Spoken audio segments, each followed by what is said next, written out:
खुदा उनके खादम सामने आएंगे, खुदा उनका धरती पर सलामत सामने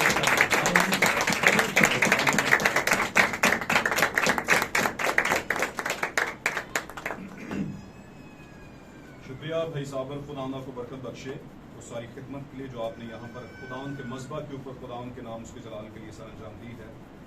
और हम सब ईमान रखते हैं कि जब यहाँ पर वर्शिप का एक सेशन जो होता है सर अंजाम को पहुँचता है तो उसके ज़रिए से हमारे जहन और दिल जो हैं खुदावन के सख्त किस्म के कलाम को भी और नरम किस्म के कलाम को भी डाइजेस्ट करने के लिए तैयार हो जाते हैं, यानी हजम करने के लिए तैयार हो जाते हैं। तो खुदावन का शुक्र करते हैं आज की सुबह के अंदर हम तमाम अजीज़ बहन भाइयों के लिए, बच्चों के लिए भी, बेटियों और बेटों के लिए, नौजवानों के लिए, क्वायर के लिए, बुजुर्गों के लिए, कलीसियाई बहन भाइयों के लिए जिनको खुदा ने ज़िंदगी दी और वो यहाँ तक पहुँचे हैं, दूर से सफ़र करके आए हैं, मौसम की सख्ती से के साथ लड़कर वो खुदावन के मसबा तक पहुँचे हैं, उन सबको खुदावन बड़ी बरकत देगा। मेरे अजीज़ों, आज की सुबह में मेरी तरफ से आप सबको खुदावंद यीशु मसीह के फ़तह नाम इस्लाम कबूल हो, खुदावंद आप सबको बरकत बख्शे। आए मेरे अजीज़ों, हम वक्त की आवाज़ की तरफ बढ़ते हैं और वक्त की आवाज से मेरा मतलब होता है आपके जमाने की आवाज। पुरानी खबरें बहुत सुनते रहे, आज से 20 साल पहले को खबर हमें सुनाए तो हम कहेंगे भाई ये पुरानी खबर है, नई सुनाओ, तो हम अपने जमाने की खबर को नई खबर कहते हैं। आमीन, हालेलुया। भाई हम पाक कलाम को खोलते हैं जो हमारी जिंदगियों के लिए रहनुमाई रखता है और भाई ब्रैनम अपने एक मैसेज में बयान करते हैं कि कलाम दुरुस्तगी पैदा करता है, अगर ठीक नहीं तो कलाम हमारे दरमियान में दुरुस्तगी लेकर आएगा। और एक और बात बड़ी जबरदस्त कि जब आप कलाम को वेलकम करते हैं, कलाम का स्वागत करते हैं उसके खादम के जरिया से, तो फिर खुदा का कलाम आपके दिलों पर जुम्बश करना शुरू हो जाता है। जब हम स्वागत ही नहीं करते, स्वागत एक लफ्ज है रिस्पेक्ट देने का, रिसेप्शन देने का, आमदीद कहने का, खुश आमदीद कहने का। अगर हम किसी को खुशी से खुश आमदीद नहीं कहेंगे तो उसकी बात या उसका कलाम जो है, उसके जरिए से जो मैसेज आया वो हमारे दिलों पर स्ट्राइक नहीं करेगा, चोट नहीं लगाएगा। आमीन। इसलिए हमने खुदावन का शुक्र है कि खुदावन के कलाम को वेलकम किया। निकालिए मेरे साथ नए अहदनामा में से चंद हवालाजात पढ़ेंगे। Hallelujah, praise Lord. निकालिएगा पहला पतरस, मुकद्दस पतरस रसूल का की मार्फत लिखा गया पहला खत, यानी पहला पतरस का खत निकालेंगे। हालेलुया। उसका चैप्टर 4 निकालेंगे, बाब नंबर 4। हालेलुया। बाब नंबर हम 4 निकालेंगे और आयत नंबर 12वीं से हम पढ़ना शुरू करेंगे। हालेलुया, प्रेज लॉर्ड जी। और इसको 19वीं आयत तक पढ़ेंगे। कोई भी भाई या बहन इसको बुलंद आवाज में खुदावंद के लोगों के लिए तलावत करेगा। Praise Lord. ऐ प्यारो, जो मुसीबत की आग तुम्हारी आजमाइश के लिए तुम पर भड़की है, जो मुसीबत की आग तुम्हारी आजमाइश के लिए तुम में भड़की है, ये समझकर उससे ताजुब ना करो, ये समझकर उसे अजीब ना जानो, उसको देखकर हैरान ना हो, ताज्जुब ना करो कि ये एक अनोखी बात है। ये ना समझो कि कोई नोखी बात हो गई है, कोई नई बात हो गई है। जी आगे। जो हम पर वाकया हुई है, जो हम पर गुजरी है, हम पर वाकया हुई है, ये मुसीबत की आग, ये कोई नई बात नहीं है, ताज्जुब ना करो। सुनो, ये लेना देना बंद करो यार प्लीज, काम कर। बल्कि मसीह के दुखों में जूं जूं शरीक हो, हाँ जी, मसीह के दुखों में जूं जूं शरीक हो, खुशी करो, ताकि उसके जलाल के ज़हूर के वक्त भी निहायत खुशो खुरम हो। ताकि जब उसके जलाल का ज़हूर हो, जब उसका जलाल जाहिर हो, तो उस टाइम पर भी तुम क्या करो, निहायत खुशो खुरम हो। जी आगे। अगर मसीह के नाम के सबब से तुम्हें मलामत की जाती है, अगर मसीह के नाम के सबब से तुम्हें मलामत की जाती है, झिड़का जाता है, तो तुम मुबारक हो, मुबारक हो भाई जी। क्योंकि जलाल का रूह यानी खुदा का रूह तुम पर साया करता है। क्योंकि जलाल का रूह यानी खुदा का रूह तुम पर क्या करता है, साया कर रहा होता है, जुम्बश कर रहा होता है। जी। तुम में से कोई शख्स खूनी या चोर या बदकार अवारा के काम में दस्त अंदाज होकर दुख ना पाए। हाँ जी, कहता है गुनाह के काम करतूत गोलने से तुम पर दुख ना आए, तुम में से किसी पर। जी आगे। लेकिन अगर मसीह होने के बायस कोई शख्स दुख पाए, हाँ जी, तो शर्माए नहीं, हाँ जी, बल्कि इस नाम के सबब से खुदा की तमजीद करे। हाँ जी, पढ़ते जाएं। क्योंकि वो वक्त आ पहुंचा है, क्योंकि वो वक्त आन पहुंचा है। क्या लिखा है, दोबारा पढ़िए। क्योंकि वो वक्त आ पहुंचा है। हाँ जी, आ पहुंचा है कि खुदा के घर से अदालत शुरू हो। खुदा के घर से यानी अदालत शुरू हो, वक्त आन पहुंचा है। आगे, और जब हम ही से शुरू होगी, और उसने बताया कि खुदा का घर तो मुकद्दस पतरस कहता है हम ही हैं, और हम ही से अदालत शुरू होगी। तो उनका क्या अंजाम होगा जो खुदा की खुशखबरी को नहीं मानते? और उनका क्या अंजाम होगा जो आज के दिन के अंदर खुदा की खुशखबरी को नहीं मानते, उनका क्या हाल होगा? आगे पढ़िए। और जब रास्तबाज ही मुश्किल से निजात पाएगा, जी, तो जो बेदीन- रास्तबाज ही मुश्किल से निजात पाएगा, तो बेदीन और गुनाहगार क्या ठिकाना? तो बेदीन और गुनाहगार का क्या ठिकाना? बस जो खुदा की मर्जी के मुआफिक दुख पाते हाँ हैं, जी। वो नेकी करके अपनी जानों को वफादार खालिक के सुपुर्द करें। आमीन। एक और हवाला हम पढ़ेंगे। Praise Lord, hallelujah. चलिएगा, मत्ती की अंजील उसको निकालेंगे हम, और उसकी 5वें बाब की 4थी आयत से नीचे की तरफ पढ़ना शुरू करेंगे। Praise Lord. मुकद्दस मत्ती रसूल की मार्फत लिखी गई खुदावंद यीशु मसीह की अंजील, उसका 5वां बाब और आयत नंबर 4 से 5, 6, 4, 5 और 6 को पढ़ेंगे हम। जी। मुबारक है वो जो गमगीन है, मुबारक है वो जो गमगीन हैं, क्योंकि वो तसल्ली पाएंगे। क्योंकि वो तसल्ली पाएंगे। मुबारक है वो जो हकीम है, मुबारक है वो जो हलीम हैं, क्योंकि वो जमीन के वारिस होंगे। जो सॉफ्ट कॉर्नर रखते हैं, गुफ्तगू में नरमी रखते हैं, बर्दाश्त करते हैं, मोहब्बत रखते हैं, जो हलीम है, इसको कहते हैं हिलम रखने वाला। जी, आगे। मुबारक है वो जो रास्तबाजी के भूखे और प्यासे हैं, हाँ जी, क्योंकि वो असुदा होंगे। हाँ जी, पढ़ते जाए, पढ़ते मुबारक है जाए। वो जो रहम दिल है, हाँ जी, क्योंकि उन पर रहम किया जाएगा। जी। मुबारक है वो जो पाक दिल है, क्योंकि वो खुदा को देखेंगे। पाक दिल खुदा को देखेंगे, वरना कोई देख नहीं सकेगा। जो बोलेगा हिसाब वो देख लाना। पाक दिल खुदा को देखेगा। आगे चलिए। मुबारक है वो जो सुलह करवाते हैं, हाँ जी, क्योंकि वो खुदा के बेटे कहलाएंगे। मुबारक है वो जो सुलह करवाते हैं, जल्दी पे तेल नहीं डालते, वो खुदा के क्या कहलाएंगे? बेटे कहलाएंगे। सुलह कराने वाले भी खुदा के बेटे आगे चलिए।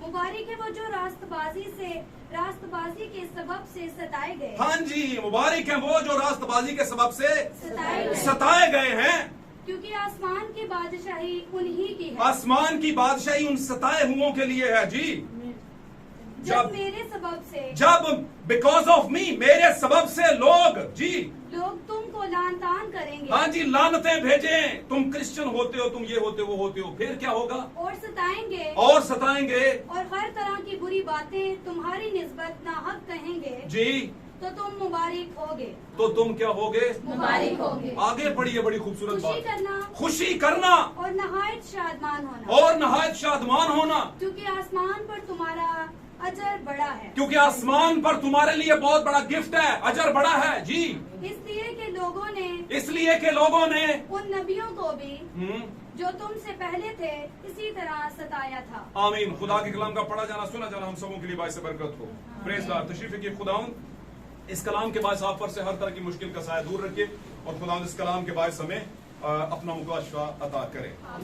मेरे अजीजों, खुदावंद का शुक्र करते हैं सबसे पहले आज के खूबसूरत दिन के लिए। बिलखसूस मैं आपको बताऊं, दाऊद ने अपने जमाने में एक बात बड़ी खूबसूरत कही थी कि मेरा खुदा के घर का दरबान होना शरारत के खैमों में बसने से 1000 गुना बेहतर है। घर का दरबान, दरबान का मतलब क्या है? कौन कौन बताएगा? जल्दी से बताएं। उर्दू का लफ्ज है दरबान, मतलब क्या है इसका? चौकीदार, वॉचमैन, देखने भालने वाला। कलीसिया का कोई नुकसान ना हो जाए, किसी कलीसियाई बहन भाई के दिमाग में कोई कंफ्यूजन ना आ जाए, प्रॉब्लम ना आ जाए, कलीसिया टूट ना जाए, मसीह का बदन बिखर ना जाए। हालेलुया। ये है वॉचमैन का काम। मुकद्दस पौलुस अपने सहीफों में बयान करते, खुदावंद के सहीफों में जो पौलुस के जरिए से आए, मुकद्दस पौलुस के अपने कोई सहीफे नहीं। उसने कहा मैं जो हुक्म तुम्हें देता हूं मेरे नहीं, बल्कि ये खुदा के हुक्म है, चाहे कोई माने तो ना माने, माने या ना माने। तो इसलिए अगर किसी मर्द खुदा ने, चाहे वो रसूलों में से था या नबियों में से था, और आज की डेट में भी अगर कोई है, और अगर उसकी कलाम के साथ पैचअप होती है, मैच करती है बात, तो फिर वो मर्द रास्ते, उसकी अपनी बात नहीं, बात किसकी हो गई है? खुदा। हालेलुया। आज का मैसेज आज का जो टॉपिक है उसको आपने ज़हन में रखना है। अंग्रेजी का लफ्ज है द प्रीलियस टाइम, तकलीफ का वक्त, मुसीबत का वक्त, प्रीलियस टाइम। अब यहां पर मुकद्दस पतरस से एक खूबसूरत बात कर रहे हैं और कलीसियाई बहन भाइयों को जो मसीह की दुल्हन है और खुदा का घर भी है, आमीन, जिसमें खुदा रहता है, हालेलुया, और वो घर मान करता है कि मुझ में खुदावंद उतरता है, मुझ में रहता है, हालेलुया।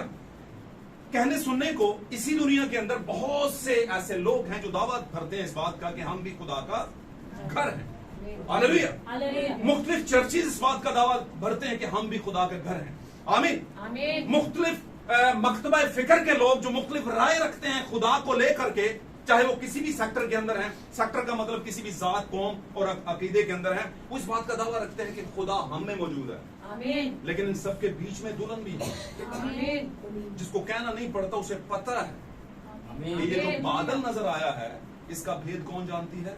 दुल्हन जानती है, हालेलुया। उसे पता है कि खुदा किस में है, हालेलुया। पाक कलाम में लिखे नविश्तों के अंदर जैसे दुल्हा अपनी दुल्हन में राहत पाता है, में राहत पाता है, उसमें खुश होता है, आमीन। एक जमाना था यीशु मसीह बपतिस्मा लेकर ऊंचे पर गए, थोड़ा सा निकले पानी में से ऊपर, तो लिखा आसमान उनके लिए खुल गया और ऊपर से एक आवाज आई। क्या आवाज आई? This is my beloved son which I am lived in well pleased, जिसके अंदर रहकर मैं बहुत क्या हूं? खुश। In which I am well pleased, जिसमें रहकर मैं खुश हूं। इन विच, समझते बात? जिसमें रहकर आई एम वेल प्लीज्ड, मैं बहुत खुश हूं। दिस इज माई बिलव्ड सन, खुदावंद ने कहा था मैं इसमें रहकर खुश हूं, आमीन। आज दुल्हा दुल्हन के भीतर रहकर, अंदर रहकर बहुत खुश है, आमीन। आप जानते हैं ना, पाक कलाम में लिखा मुकद्दस पौलुस ने फरमाया, बाइबल पढ़ा करें फिर ही गाल समझ आएगी, वरना मेरा तो पहाड़ आता हूं समझ नहीं आएगा। आपको लगेगा पादरी पढ़ रहे पढ़ा, पढ़ते जाए, हर इतवार आता है पढ़ा पढ़ता है, लेकिन मैं बोझ के साथ पढ़ता हूं। मैं सही आपको कह रहा हूं, इसमें कई ऐसी बातें होंगी, मुतादद ऐसी बातें जो मैंने सोची भी नहीं होंगी और खुदा का रूह एक फ्लो के जरिए आपके लिए दे रहा होता है। ये मैं सही कह रहा हूं आपको भाई, सच कह रहा हूं, ये मजहब पर बात कर रहा हूं, खुदा के हुजूर बात कर रहा हूं, ओथ लेकर बात कर रहा हूं। बहुत सी बातें खुदावंद मेरी समझ से नहीं करता, अपनी समझ से करता है आपके साथ, हालेलुया। इसलिए बातों को कैरी किया करें, छोड़ा मत करें। ये बातें अब वैसे ही जो है ना, वक्त आने वाला है कि तराजू वाला निकला है, बल्कि आप पहुंचा। कौन तराजू वाला? कौन तराजू वाला? जो हमें मोरों के अंदर नजर आता है, उसके हाथ में एक तराजू है, वो घुड़सवार है, वो मुखालिफ मसीह की रूह है, हालेलुया। और उसने तेल और मैं का मामला शुरू कर दिया। इतने के इतना तेल, इतने के इतने गहियों, मैशियत की बात हो रही है, इनकम की बात हो रही है, फाइनेंशियली हालात की बात, फाइनेंस की बात हो रही है। आज क्या हो नहीं रही आपके दरमियान? क्या फाइनेंस आपके लिए एक मुसीबत नहीं बना? फाइनेंस कहते हैं पैसे का लेन देन। क्या पैसा आपके लिए मुसीबत नहीं बना हुआ? क्या आपको लगता है कि 50,000 में महीना गुजर जाएगा? सॉरी टू से मैं थोड़ा डी ट्रैक होके आया हूं, मैं थोड़ा सा रास्ते से हट के आपको समझाने की कोशिश कर रहा हूं। क्या आज घर के सब लोगों को मेहनत नहीं करनी पड़ती? क्यों? एक वक्त था एक ही शख्स घर को पालता था, हालेलुया। एक ही शख्स घर को पालता था, आज ऐसा क्यों नहीं? 2-3 वजूहात हैं। जैसे जैसे भाई ब्रैनम कहते हैं साइंस जिद्दत में आई, साइंस ने जदीद होना शुरू किया, जैसे जैसे मॉडर्निज्म बढ़ा, आपके घर के अखराजात भी बढ़े। आपको ऐसे लगा कि अगर मेरे मामू की बेटी ब्रांडेड लहंगा पहन सकती है तो मैं क्यों नहीं?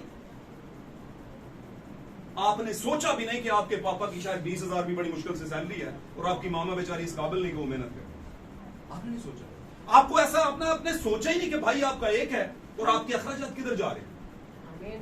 आपने कभी शायद ऐसा सोचा ही नहीं कि आप अब बड़ी हो चुकी हैं और आपको अब अगले घर भी जाना है और उसके लिए अखराजात लगेंगे और 2 बंदे नहीं कर सकते। कभी सोचा आपने? नहीं। आपने कहा बस ये चाहिए, ये चाहिए, उसके पास फोन है तो मेरे पास क्यों नहीं? ये सारी चीजें हैं। और ये चीजें कब आती हैं हमारे दिमागों के अंदर? जब हम खुदावंद को छोड़कर दीगर चीजों में पड़ जाते हैं। आमीन। जब हमने एक लफ्ज बोला था मत्ती की इंजील के 5वें बाब के अंदर, जब हमने शुरू किया 4थे बाब से और सीरियल चली वहां पर आयात की, तो वहां पर लिखा है मुबारक है वो जो हली। सॉफ्ट तबीयत के लोग, नर्म तबीयत के लोग। अब नर्म तबीयत का यह भी मतलब नहीं कि गुनाह करवाओ, वो गुनाह पे भी तालियां बजाओ। बच्चे गुनाह कर रहे हैं और तालियां बजाओ और बोलो करने दो यार, तुम सॉफ्ट तबीयत के बंदे बर्दाश्त करो। नहीं, ये बात नहीं है। सॉफ्ट तबीयत का मतलब होता है कि किसी को समझाना और बहुत ज्यादा समझाना, पूरा मौका देना, पूरा। आप जानते हैं जब आपने मैट्रिक के एग्जाम दिए होंगे, बहुत से लोगों की जिंदगी में ऐसे हालात आए होंगे, शायद जरूरी नहीं आए हों, लेकिन एक कानून बना हुआ है कि जब बोर्ड के एग्जाम्स में आप 2 में सप्ली आ जाए तो आपके पास हक होता है कि आप आगे उसमें दे देंगे। 3 महीने का या 2 महीने का टाइम मिलता है और आप फिर तैयारी करते हैं और 2 महीने बाद वो 2 पेपर दे देते हैं। लेकिन अगर वो 2 महीने भी आप जाया कर दें तो फिर आगे महीने आगे टाइम आपके पास नहीं होता। इसीलिए पाक कलाम में लिखा, वाज के जरिए से, सुलेमान के जरिए से बात को बयान किया गया कि जमीन के ऊपर और आसमान के तले हर चीज और हर काम का एक क्या है, वक्त है। चत्ते पैरी कोई मूड में, चत्ते पैरी कोई ख्यालात में, चत्ते पैर मॉडल बन के रहना, चत्ते पैर क्रीम लेवल बन के रहना, चत्ते पैरी जनाब तुसी कहना कि मेरे तो उत्ते दूजा तीजा कोई और है। तो उसने कहा हलीम जो है, आमीन, वो मुबारक। अगर हम नहीं है तो आज से शुरू करें कि हमें हलीम होना है। खास वस्फ है, खास करैक्टर है, खास फंडामेंटल है कि ईमानदार की जिंदगी के उसे हलीम होना बड़ा जरूरी है। और आप देखते होंगे इस गंद भरी दुनिया में जो शख्स हलीम होता है, आप उसकी मिसालें देते हैं, नहीं यार वो बंदा नहीं, उसकी बात नहीं, बहुत नरम बंदा और इतना निगाह बंदा, कहते हैं कि नहीं, कहते हैं कि नहीं। हालेलुया। इस सर्द महरी के आलम में जिसमें लोगों के दिल बर्फ हो चुके हैं, आमीन, दिलों में कोई गर्माहट नहीं, ईमान में गर्माहट नहीं है, हालेलुया, तो वहां पर ऐसे वाकयात जो कि हमारे इर्द गिर्द हो रहे हैं वो होते हैं। कभी कभी ईमानदारों को ऐसे लगता है कि ऐसा हम पे क्यों हो गया है। सॉरी टू से मैं बात करूं, माफी चाहता हूं इस बात के लिए, लेकिन फिर भी ये बात है, ये बात बाइबल मुकद्दस में प्रूफ होती है। मैं आपके जज्बात को ठेस नहीं पहुंचाना चाहता, लेकिन ये बात है। आमीन। हालात दुनिया में बदल बदल कर आते हैं। आज का हमारा टॉपिक है प्रीवियस टाइम, यानी तकलीफ का वक्त। आमीन। पुराने अहदनामे के अंदर देखें तो मैं अक्सर कहा करता हूं पुराना अहदनामा नए अहदनामे का अक्स जमीन पर पहले भेजा गया और हकीकत बाद में आई। हालांकि हकीकत पहले मौजूद थी और इसीलिए उसका अक्स जमीन पर था। गल समझ रहे हो? God bless you. सादे लफ्जों में बात है, जो चीज पहले मौजूद होती है उसका अक्स बाद में आता है, नीचे आता है। आमीन। मौजूद का मतलब कहीं मौजूद, अब्दियत में। हालेलुया। आप जब किसी एक कबर को देखते हैं तो आपको लगता है कहीं पर अब्दी जिंदगी भी होगी यार, उठाया जाना भी है। अब जब देखते हैं कि एक बंदा नकल कर रहा है तो आपको यह पता चलेगा कि असल भी कहीं पे। हालेलुया। एक बंदा प्यासा मर रहा है तो आपको लगेगा कि यार इसका तोड़ क्या है, पानी, कहीं पर पानी भी। आपको अगर लगे कि बनावटी और गैर ईमानदारों की कलीसियाएं परवान चढ़ रही हैं तो आपको ऐसा भी सोचना चाहिए कि ये क्यों है, क्योंकि अलग से एक असली कलीसिया भी है। हालेलुया। अगर आपको लगे कि जमीन पर साया है तो इसका मतलब आप दूसरा कॉन्सेप्ट है, आपका सबकॉन्शियस बताएगा कि कहीं पर हकीकत है, उसी का तो साया है। हालेलुया। इन बातों को ज़हन में रखा करें मेरे अज़ीज़ों, ये बातें खास हैं, ये आपको समझने के लिए, आपकी रास्ते सीधे करने के लिए, आपके ख्यालात को सही कर। Thank you.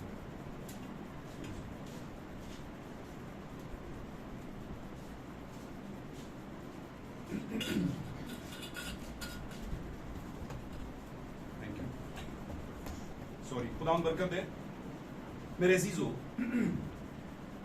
बातों को पास रखें, और ये बातें ऐसी नहीं है कि ज्यादा पढ़े लिखे को समझ आए और कम पढ़े लिखे को ना आए। मैं आपको बताने की कोशिश कर रहा हूं, पुराना अहद जब हम उसको देखते हैं, सर्च करते हैं वहां पर से, तो कौम बहुत दफा प्रीवियस टाइम में चली गई, मुश्किल वक्तों में चली गई।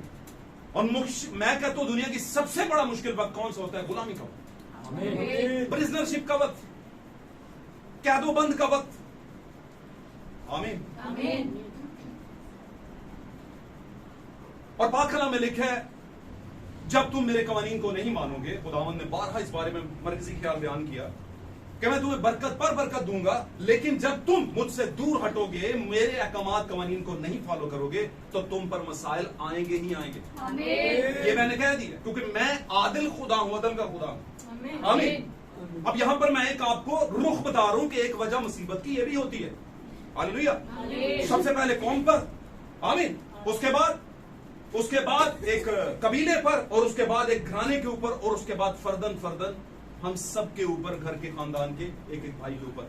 अगर हम खुदावंद से फेयर नहीं है, फेयरनेस के साथ नहीं चलते, आमीन, तो फिर कहीं ना कहीं हम भी किसी ना किसी जकड़ाओं में, किसी परेशानी में, प्रीवियस टाइम में, दुख की घड़ी में आ सकते हैं। आमीन। पर इसका मतलब यह भी नहीं कि खुदा कहता है कि प्रीवियस टाइम में पड़ा रहे। जब 400 साल की गुलामी, ध्यान दीजिए इधर, जब 400 साल की गुलामी बनी इस्राएल ने पुराने अहदनामे के अंदर, यानी खुदा के साया के अंदर गुजारी, हालेलुया, साया जो शरीयत थी, शरीयत के अंदर गुजारी, मिस्र के अयाम के अंदर 400 साल की गुलामी गुजारी, तो जब 400 साल की गुलामी का पीरियड पूरा हो गया, तो खुदावंद ने फिर रहने नहीं दिया उनको।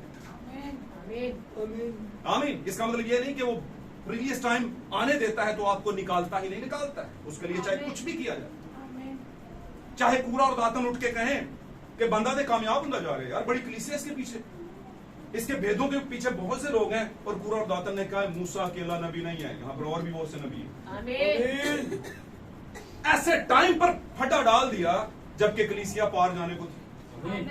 ऐसे टाइम पर कलीसिया का दिमाग, और उसमें हारून का दिमाग खराब किया, उसने मरियम जो मूसा की बहन थी उसका भी दिमाग खराब किया, और उसमें बाकी जो उनके बनी इस्राएल के लोग थे, जो कौम के लोग थे, उनका भी दिमाग खराब हो गया, और वो मूसा पर बड़बड़ा।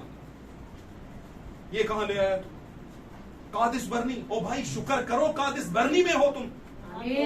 कादिस का मतलब क्या है बताओ मुझे, मैंने बताया था बहुत दफा, कदूस, और कदूस मेरा और आपका खुदावंद यीशु मसीह है। वहां पर आप, हालेलुया। भाई ब्रैनम अपने एक मैसेज में बयान करते हैं खुदा की मुहैया करदा इबादत की जगह, ये उनका टॉपिक था। उसके अंदर उन्होंने बताया दुनिया की कोई जगह, कोई इलाका, कोई प्रेमिसेस, कोई बिल्डिंग, चाहे वो किसी भी तरह फर्निश्ड की गई हो, किसी भी तरह वो सजाई गई हो, खूबसूरत की गई हो, आरामदायक तमाम चीजें वहां पर मौजूद हो, वहां पर खुदा नहीं मिलेगा आपको। मिलेगा कहां पर? सिर्फ एक चीज मिलेगी, खुदा आपको अपनी मुकर्रर करदा जगह में मिलेगा। एक जमाना के अंदर दुनिया लेफ्ट राइट में ढूंढ रही थी, और यीशु उनके बीच में था, जिसके अंदर कौन था? खुदा। खुदा उसमें था, और लोगों ने उसे पहचाना नहीं है। आमीन। लेकिन याद रखिए, खुदा ने हमेशा बदनों को इस्तेमाल किया है। एक जमाने में खुदा ने नबियों के बदनों को इस्तेमाल किया, एक जमाने में आके खुदा ने अपने बेटे के बदन को इस्तेमाल किया, और एक जमाने में आके खुदा ने अपने बेटे की दुल्हन के बदन को इस्तेमाल किया।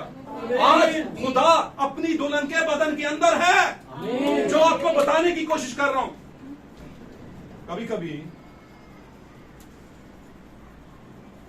चले, मैं लेफ्ट राइट नहीं जाता, लोगों के ध्यान बढ़ जाते हैं, उस गाल तो ध्यान हट के उस गाल पे चला जाता है, जितनी मिसाल देती है उधर फंस जाते हैं दिमाग इनके, कहते हैं हाँ क्या खूबसूरत मिसाल देती। मैं आपको वैसी मिसाल देता हूं। बचपन एक रॉयल फैमिली थी, यानी शाही खानदान। आमीन। एक बादशाह के ऊपर हमला हो गया, उस बादशाह के कुछ बच्चे, है ना, राजवंश, शाही खानदान के बच्चे, वो भागे, भागते भागते भागते एक झील थी, पुल से गुजर रहे थे, दो बच्चे गिर गए, पीछे फौजें लगी हुई हैं।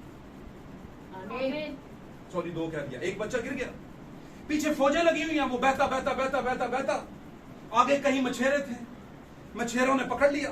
बात को कैरी करते जाए, बात को आपने कैरी करना। कहानी पढ़ा रहा हूं ना, ये कहानी है, ये वाकया है, ये मैं कहानी सुन रहा हूं, हो सकता है कहीं पे हुआ हो, लेकिन ये इससे मैं आपको समझाऊंगा।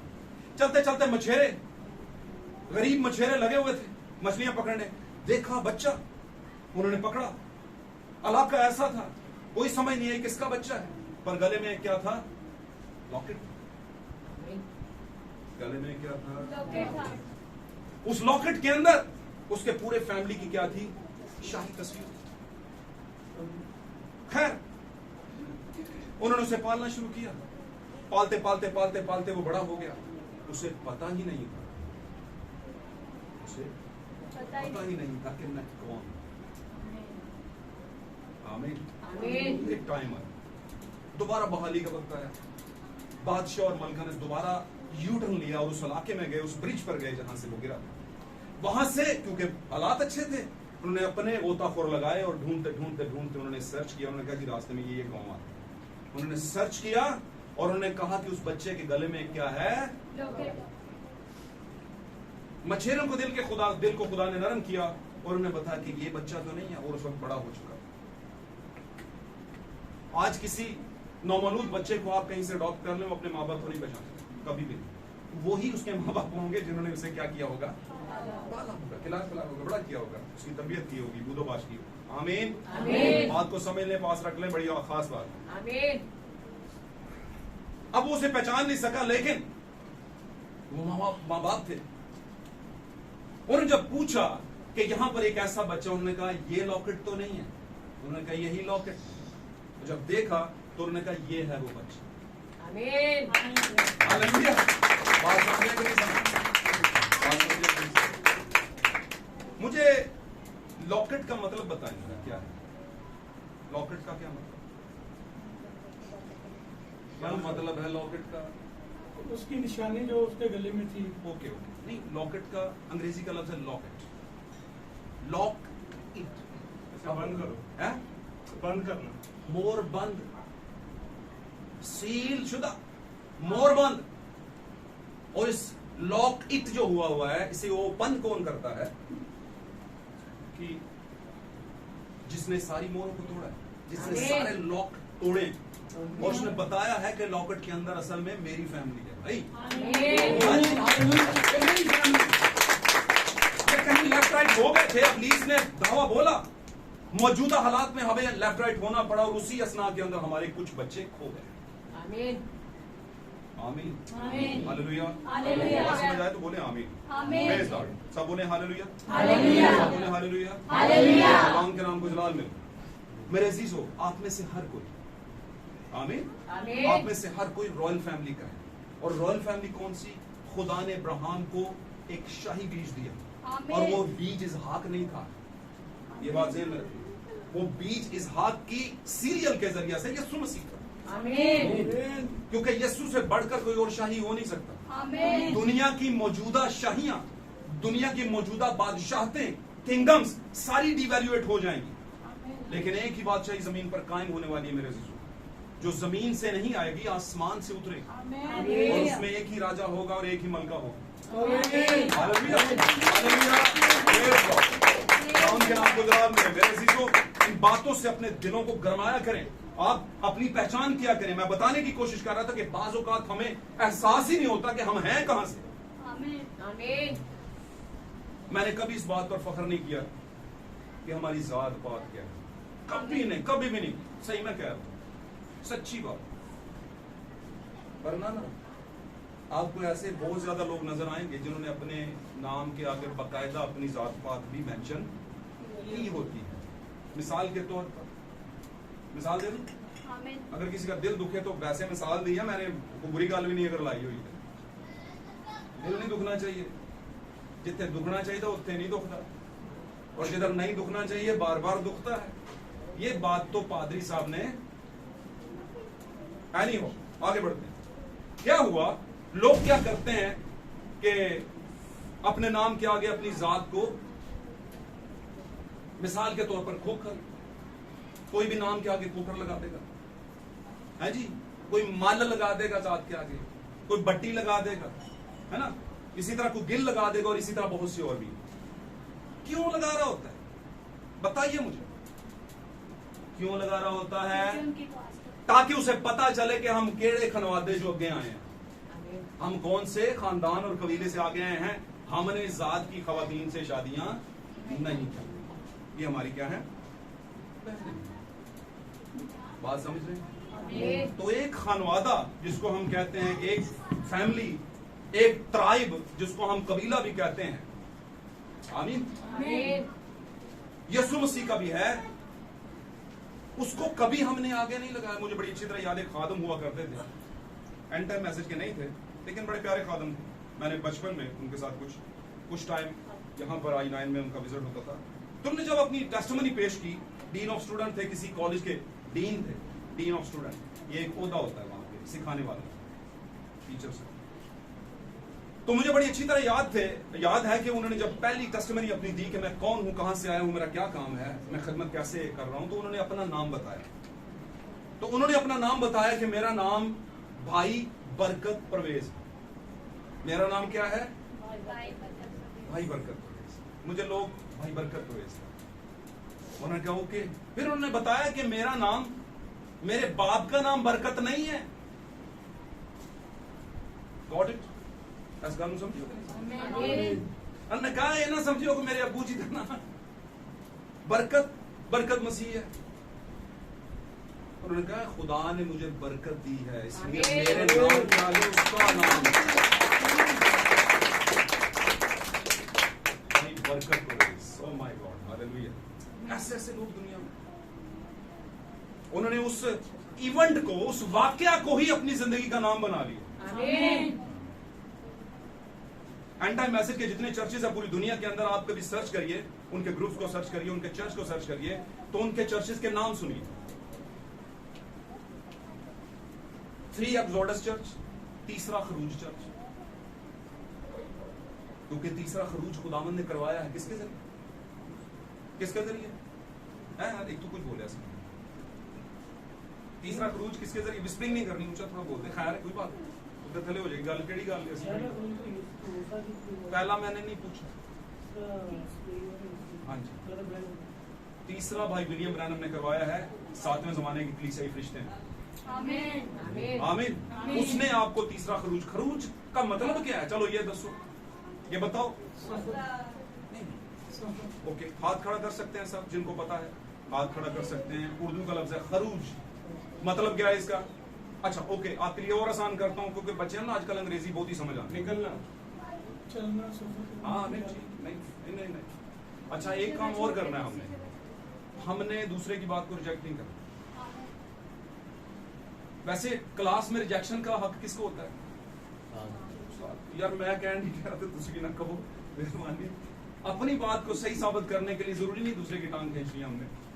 मैंने जीतना है तो दूसरे की खींच कर नहीं, आप खींचे बगैर भी जीत सकते हैं। ऐसा होता है क्यों भाई? फरूक होता है यार, तुसी अपना सोगना करो, अपना करदा सोगना। ये जरूरी कि तू ओदा पर्चा खिंच, मैं फर्स्ट आना है, फर्स्ट तू नहीं आना। मैं तो क्या हुआ? खरूज का मतलब क्या हुआ?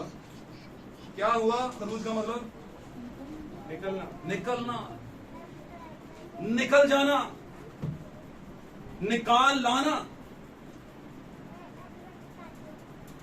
आमीन। निकल जाना, एक जगह से दूसरी तरफ निकल जाना। मुकाशवे की किताब में लिखा है, खुदाम ने फरमाया, अपनी दुल्हन के बारे में फरमाया, कलीसियाओं के बारे में नहीं। उसने कहा, ऐ मेरी उम्मत के लोगों, उसमें से निकलकर। इसका मतलब है खरूज करवाना। बनी इसराइल के अंदर जब 400 साल की गुलामी थी तो मूसा ने खरूज करवाया। आमीन। उसको कहते हैं फर्स्ट एक्सोडस। मैंने इसलिए कहा था अंग्रेजी बोलना लगा सा, मैं वैसे अंग्रेजी जानता नहीं है, लेकिन मैं अपने मतलब के लिए जानता हूं। घर की हांडी पकी ने तो दुनिया की देख बना पकाना से चलेंगे। घर की हांडी बन जाए बस इतना बहुत है ना। अगले दिन की पकना हो भी कर लांगे तैयारी, कोई मसला नहीं, खुदा दस देगा सर। तो लंबे कोर्स करने की जरूरत नहीं है। अब अंग्रेजी की बाइबल अगर आप पढ़ें तो वहां पर लिखा था book of exodus. Book of exodus. आपने कभी दफ्तरों में और इलाकों में देखा होगा हंगामी खरूज के बोर्ड लगे होते हैं कि अगर आग लग जाए, कुछ भी लग जाए तो इधर से निकलो। देखा है कहीं? जी बोले अभी करो। ओके, हॉस्पिटल्स में, अदारों में, बहुत सी जगहों। अंग्रेजी में क्या लिखा होता है? Emergency exit. Emergency exit, exit भी एक्सोडस से जल्दी जल्दी निकलना है, इमरजेंसी पड़ जाए तो इधर से निकलो। ओके, सही हो गया। दूसरा खरूज किसने करवाया था? पहला खरूज मिस्र से निकलवा के कहां पर ले गया? कनान के अंदर, वादे के मुल्क में। कौन लेकर गया? नबी। हालेलुया। दूसरा खरूज कहां से करवाया? गुनाह की दलदल से निकाल कर ले गया मेरा और आपका मसीहा यानी इब्ने आदम। यानी इब्ने आदम का मतलब है नबी। इब्ने आदम का क्या मतलब है? नबी। हालेलुया। पुराने अहदनामे से लेकर नए अहदनामे में बहुत से लोगों को इब्ने आदम कहा गया है, आदमजाद भी कहा गया, और उसका लफ्जी मतलब है नबी होना, नबी की खिदमत होना। और यीशु ने 12 जमीन पर कहा इब्ने आदम खोए हुओं को ढूंढने और नजात देने, यानी एक नबी आया। यीशु मसीह के जब भाइयों ने उसे पसंद नहीं किया, उसके इलाके के लोगों ने नहीं किया, तो यीशु मसीह ने कहा नबी अपने वतन में इज्जत। बात समझ आ रही है? तो यीशु मसीह क्या थे? नबी भी थे, बल्कि नबी से बड़े थे। आमीन। आमीन। आमीन। फिर फेज 3 के अंदर क्या हुआ? 120 की जमात से आगाज करें तो चलते चलते कलीसिया पर उतार चढ़ाव आए, निशेबो फराज आए, अप्स एंड डाउन्स आए। हालेलुया। रोम बारहा सर उठाता रहा, कलीसियाओं को मारता रहा, कलीसियाओं को जलाता रहा, इलाकों को आग लगाता रहा, सारा कुछ करता रहा, लेकिन खुदा अपने आप को चूंकि बेनिशान नहीं छोड़ता, इसलिए खुदावंद अपने बीज को बचाता भी रहा। हालेलुया। जनाब खुदावंद के नाम से मिले। खुदावंद अपने लोगों को मेरे अजीजों बचाता भी रहा। उसे पता था कि ये बच्चा जो है ये मेरा है, इसके गले में एक लॉकेट है, वो मोर है, मैं खोलूंगा तो पता चलेगा इसे कि मैं किसका हूं। ये बच्ची जानेगी कि मैं किसकी हूं। आमीन। और मैं अक्सर कहा करता हूं कि एंड टाइम मैसेज बिलीवर्स जो हैं, आखिरी जमाने के कलाम यानी अपने जमाने के कलाम पर ईमान लाने वाले लोग जो हैं, ये किसी के पादरी से हाथ मिलाने से, किसी की मेंबरशिप में रजिस्टर्ड में नाम लिखवाने से दुल्हन नहीं बने। ये कोई अकीदे पढ़ने से दुल्हन नहीं बने, ये रटी रटाई खाते करने से दुल्हन नहीं बने। ये मसीह के पसली से पैदा हुए खून और निकले हुए खून और लहू के बायस, खून और पानी के बायस बनी हुई दुल्हन है, जो कि बच्चे की पैदाइश की निशानी है। बात समझ रहे हैं? जब एक बच्चे ने दुनिया में आना होता है तो सबसे पहले क्या आता है? पानी। फिर क्या आता है? लहू। आमीन। फिर जिंदगी दुनिया में आती है। यीशु मसीह की पसली से खून और पानी कसरत के साथ बह गया और फिर जिंदगी दुनिया में आई। जिंदगी कौन है? मैं और आप। यीशु मसीह दूसरा आदम, पहले आदम की पसली छेदी, बीच में से हवा को निकाला। क्या निकाला? एक पसली निकाली और उससे हवा को मुरतब किया, बनाया। आमीन। दूसरे आदम की पसली छेदी, वहां से खून और पानी निकला और उससे उसके नीचे आकर मैं और आप क्या बन जाते हैं? उसकी दुल्हन बन जाते हैं। हालेलुया। मेरे अजीजों, इन बातों को अपने पास रखें, टॉपिक याद रखें, प्रीवियस टाइम। आमीन। This is the previous time, तकलीफ का वक्त। और पौलुस ने कहा, ऐ प्यारो, मुसीबत की जो आग तुम में भड़क उठी है, इसको देखकर सुनकर ताज्जुब ना करो, क्योंकि ये तुमसे पहले वालों पर भी आई है। मैं यहाँ पर इस बात को गोशगुजार करता चलूं। 120 की जमात के ऊपर उनको उतरा और वहां से फिर आगे चलते चलते सन 70 आ गया। सन 70 ईस्वी आ गया और सन 70 ईस्वी में रोमी जर्नल आ गया जिसका नाम था जनरल कॉन्स्टेंटाइन। क्या नाम था? कॉन्स्टेंटाइन अंग्रेजी में कहते हैं और इंग्लिश में, उर्दू में कहते हैं तीतस। जर्नल तीतस आ गया, रोमी जर्नल तीतस। उसने आकर क्या कर दिया? उसने आकर पूरे बनी इस्राइल को क्या कर लिया? यरूशलेम को घेर लिया और कई महीनों तक अंदर कोई चीज ना आती थी ना। मिसाल देने लगा हूं, उस बार जमाने में शहर के गिर्द फाटक हुआ करते थे, वो दीवार हुआ करती थी, किला बंद दीवारें, है ना। और फौजों ने जब घेर लिया उनको तो बाहर से हर चीज बंद कर दी। और जब 3 महीने तक बाहर से कुछ नहीं जाना था, आज से 2 दिन रोटी मुक जाए तो बंदा मर जाता है, आटा खत्म हो जाए तो परेशानी बन जाती। ऊपर से मौत का डर, खौफ का डर। और वो गैर कौमें थी। कौन सी कौम थी वो? रोम बुत प्रस्तों को मानने वाले, बुतों को। बात समझ रहे हैं? और उन्होंने जब देखा कि अंदर से कोई मजामत नहीं हो रही तो कुछ वक्त के बाद वो अंदर चली गई उनकी फौजें और लोगों को दरख्तों से बांध कर आग लगा दी। दरख्तों को आग लगा दी। पूरा शहर यरूशलेम जो है फूंक के रख दिया उन्होंने, जला के रख दिया। ये कोई पहली बार नहीं।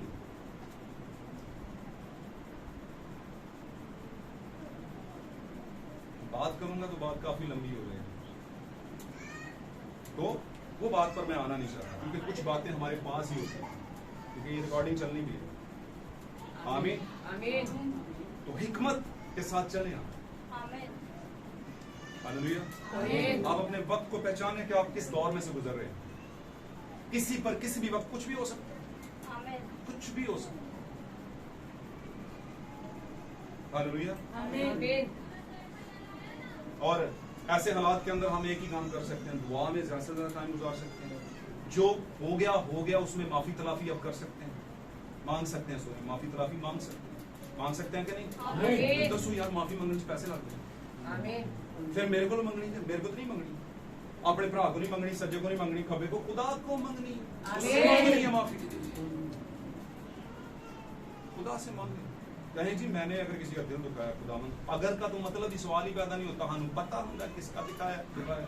आमीन। अगर मगर वाली बात तो वो होती है जो 50 साल पहले की हो, याद नहीं की क्या सी उन्हें, मैनू भी याद नहीं मैं उन्होंने की क्या सी। अच्छा चलो जो भी हो गया माफ, वो तो ठीक है। हालेलुया। आमीन। समझ लें बातों की, ये बातें हम सब के लिए जिंदगी रखती हैं। अगर आज हम नहीं समझे तो फिर देर हो जाएगी। आमीन। आमीन। जब नूह कश्ती के दरवाजे पर खड़ा हो गया, उसने कहा आ जाओ भाईजान बुलावा है, द लास्ट आखिरी कॉल है आपको, फाइनल कॉल। और ये फाइनल कॉल का टाइम पे आप चल रहे हैं। कलीसियाओं को पता नहीं, उसने कह दिया था, उसने कहा लोग खाते पीते और शादी ब्याह, ये कौन से लोग होंगे भाई? किन लोगों की बात हो रही है? कौन लोग खाते पीते शादी ब्याह करते होंगे, दरख्त लगाते होंगे और उनको पता भी नहीं होगा? तो यीशु आ जाएगा, लेकिन आ कैसे जाएगा? जमीन पर टफ टाइम चल रहा होगा, टफ टाइम, मुसीबत का वक्त। हालेलुया। आमीन। बात को समझ लीजिए। 666 अपने अरूज पर होगा, महंगाई अरूज पर होगी, भूख अरूज पर होगी, बदतमीजियां अरूज पर होगी, गैर बर्दाश्त जिसे हम कहते हैं बेजब्तगी, जब्त नहीं होता हमसे भाई जी, हमसे जरा ठंडा बोला करें, ये अरूज पर होगी। आप कहने से पहले पादरी 50 बार सोचेगा, बच्चे ਨੂੰ ਗੱਲ ਕਰਾ ਕੇ ਨਾ ਕਰਾਂ ਕੱਲ ਨੂੰ ਅਧਿਕਾਰੀ ਨਾ ਬਣਨ ਦੇ। कर जाते ही कभी वो त्याडा पला हो जाए, यार की असी कर बैठे हैं, पादरी केड़ा लैंदा।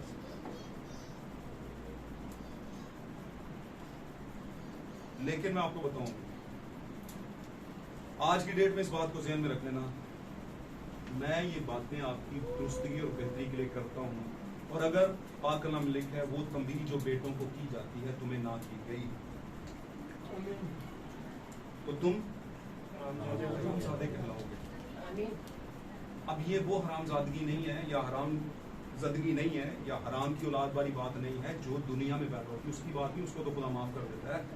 ये भी जरा ज़हन चला दे। एक जमाना था खुदा ने कोई हरामजादा खुदा की बात जो हैकल है उसमें 10वीं पुश्त तक 7वीं पुश्त तक ना दाखिल होने पाए। एक जमाना था, लेकिन वो साया, वो क्या था? साया। लेकिन हकीकत में आकर खुदावन ने बदन के खाते खत्म किए, अब उसने स्पिरिचुअल एंगल से सोचना शुरू किया, और खुदावंद अब जमीन पर की बदकार औलाद को माफ करता है। आमीन। बदकार का मतलब, सॉरी बदकार कह दिया, हराम की औलाद को का लफ्ज है ना, मैं उसको वैसे ही ले लेता हूँ, थोड़ा सा लफ्ज ब्लंट है लेकिन बात थोड़ी सी इसी तरह है, ठीक है जी। जिसको दुनिया पसंद नहीं करती खुदा उसे कबूल करता है। आमीन। खुदा उसे क्या करता है? हालेलुया। हालेलुया। तो इसलिए आपने उंगली नहीं उठानी हो, या जानना है बच्चे ने, खुदा का नाम लो भाई। अगर वो सही तरीके से पैदा होके नहीं आया तो आप तो सही तरीके से हैं, आपके कितने नंबर हैं पेपर में? क्यों जी? आमीन। और वो सही तरीके से जिस्मानी तौर पे पैदा नहीं हुआ, रूहानी तौर पर आपसे बेहतर तरीके से पैदा हुआ है और इम्प्लीमेंटेशन भी ठीक है, तो फिर उसके नंबर पेपर में फर्स्ट लेवल पे आएंगे। और खुदा ने कह दिया पहले, मैं रियाकारी नहीं करता, मैं इम्तियाजी सलूक नहीं करता, जिस पर रहम करना वाजिब होगा उस पर रहम करूंगा, जिस पर नहीं होगा नहीं करूंगा। आमीन। हालेलुया। तो मेरे अजीजों, आप फोकस करें यीशु मसीह की स्पिरिचुअल एंगल की सोच से, बदनी सोच को जरा साइड पर करें। ये अलग एक बहस है, लोग इस पर बड़ी बहस करते हैं। इखलाकियात को मैं डीमोरलाइज नहीं कह रहा कि उसको भी आप मस्त कर दें, इखलाकी मामलात को भी। मुंह धोना था नहीं धोया, बगैर मुंह धोते ही आ गए, खुदा को तू क्या सी यदि गड़ी गल नहीं, यदि गल नहीं, पानी आ रहा तो जरूर ना हो, लेकिन अगर पानी नहीं ना आ रहा फिर ना सोचो हुण आएगा तो फिर ही नहा के जावांगे, ते नहा के जांदे जांदे ते चक्कर दे विच कल नूं तो बस वो पानी ही नहीं सी आया, मैं नहाता ही नहीं, तो मैं क्या हुण चर्च की जाने। मिसालां बड़ियां ने, लेकिन मिसाल मैं उस तरह की देना नहीं चाहता यहाँ पर, फिर दिमाग में ऊपर नीचे उथल पुथल होना शुरू हो जाएगी।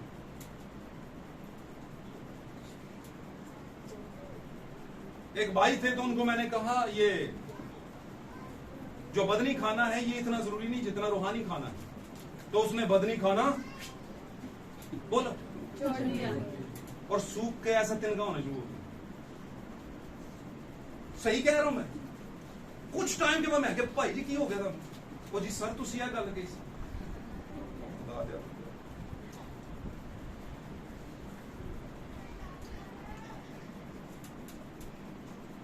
वो कहना ना कि अगर खुरके ना तो खुरके जैसे जे खुरके तो फिर ऊंची बोलो जिन्होंने सवाल होंगे। हाँ जी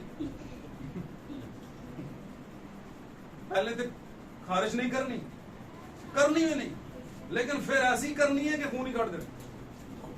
ओ भाई बैलेंस रखना बात समझ रहे? बदन खुदा के कलाम से बढ़कर नहीं है लेकिन खुदा का कलाम बदन पर ही आता है। हम बदन में रूह में नहीं है, हम बदन में, और इस बदन को रूह ने कंट्रोल किया हुआ है। कौन सी रूह ने? हमारे ने नहीं, खुदा के रूह ने। हालेलुया। बात को समझ लें। हमारा टॉपिक क्या था?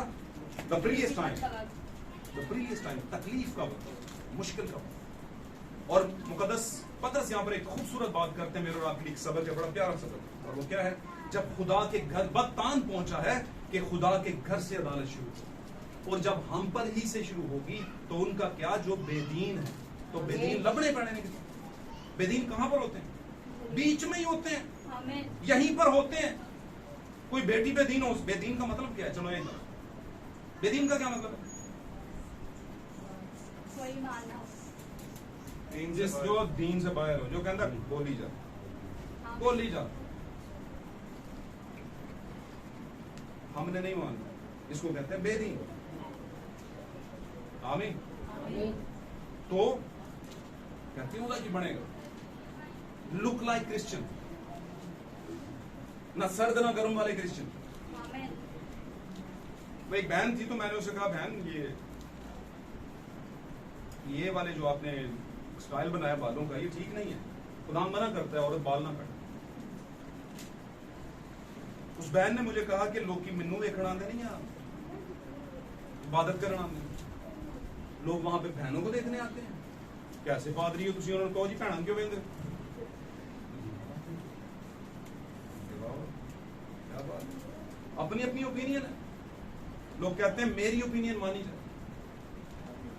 आपका क्या ख्याल कहता है कि जो मेल हजरात होते हैं, भाई होते हैं, कलीसियाई भाई, वो क्या खवातीन को देखने आते हैं? नहीं, खवातीन को थोड़ी देखने आते हैं। लेकिन अगर भूलने चुके कहीं पर कोई वजह बन जाए देखने की, उधर ठीक है, कोई वजह बन जाए ऐसे देखने की, तो ऐसे भी ना हो जाए, ठीक है। तो ऐसी चीजों से हमने बचना है जो कलीसिया को डैमेज कर सकती है, मसाइल पैदा कर सकती है, खुदा के घर में दरार पैदा कर सकती है। हम सब मिलकर खुदा का घर है, आमीन। तो हम में कोई दरार तरेड़ या कोई रखना जितों को कुत्ता बिल्ला नंग के ना आ जाए, सांप सुलूनी ना आ जाए कोई, क्या ख्याल है? अगर ये सारी पैकअप ना की जाए जगह, तो कोई ऊपर से चीज आ सकती है, आपको प्रॉब्लम आ सकती है ना। तो खुदा के घर में यही कुछ होता है। खुदा के घर में कोई ऐसी जगह नहीं रहनी चाहिए कि जहां से इब्लीस को मौका मिले और वो आपकी जिंदगी को तबाह कर दे। आमीन। अगर खुदा अपने रूह के जरिया से लोगों को इस्तेमाल करके बात करता है और अपना काम दुनिया में पूरा कर रहा है, तो इब्लीस भी लोगों को इस्तेमाल कर रहा है, खवातीनों हजरात को। आमीन। दुनिया की सबसे खतरनाक चीज जो किसी भी ईमानदार को गिरा सकती है, वो आपका डिस्प्ले है, वो आपका आउटलुक्स है, जो आप लोगों को दिखा रहे हैं, चाहे वो मेल है या फीमेल। आपने सोचा इससे कोई फर्क नहीं पड़ता, फटी जीन्स, जिगजैग कुछ भी पहन के आ जाऊंगे, पड़ता है फर्क, पड़ता है। अगर आपको ये ना पहनने से पड़ता है तो फिर इसके पहनने से दूसरों को भी पड़ता है। क्या ख्याल? आपके कुछ लुक्स ऐसे हों जिससे आपको फर्क पड़ता है, अगर आप ना करें तो फिर दूसरों को भी पड़ता है उनसे। इसलिए कुछ चीजें बॉर्डर करें, बॉर्डर लाइन करें, पीछे पीछे छोड़ दें। आमीन। अब मैंने बताया नैनवा पर मुसीबत आनी थी, क्यों आनी थी, वजह क्या थी? चलो बताओ। टॉपिक क्या है हमारा? प्रीवियस टाइम, मुश्किल का वक्त। मुसीबत आनी थी, ठीक है, ट्रबुलेशन आनी थी। क्यों आनी थी? क्योंकि उनका शोर आसमान तक गया था, गंद का, गुनाहों का। आमीन। अब ऐसा भी नहीं है कि उस सारे गंद के अंदर कोई ईमानदार ना हो। आमीन। ऐसा भी नहीं था कि खुदा ने लूत के इलाके में सबको आग लगानी थी और वहां पर ईमानदार कोई नहीं था। लूत था यार ईमानदार, ईमानदार लूत की बातों से लगता है। आमीन। इसीलिए तो खुदा ने 2 लोगों को भेजा, निकाल यार उनको, फिक्र थी ना उसे। नूह के जमाने में खुदा ने दुनिया को मलियामेट करना था, डिस्ट्रॉय करना था, लेकिन खुदा को एक पता थी ये बात, वेरी नेक्स्ट टाइम क्या होने वाला है। खुदा को पता था कि नेक्स्ट टाइम पर क्या होने वाला है। यहां पर सिफारिशात उठ खड़ी होंगी और वहां से मैं खानदान को लूंगा और निकालूंगा। यहां से अब्राहम की सिफारिशात शुरू हो जाएंगी, इतने निकलेंगे तो फिर भी तू तबाह करेगा। उसने कहा तबाह तो मैं करूंगा पर उनको निकाल कर करूंगा। ये रैप्चर है, ये आपके लिए उठाए जाने का मेरे अजीजों एक तस्वीर है।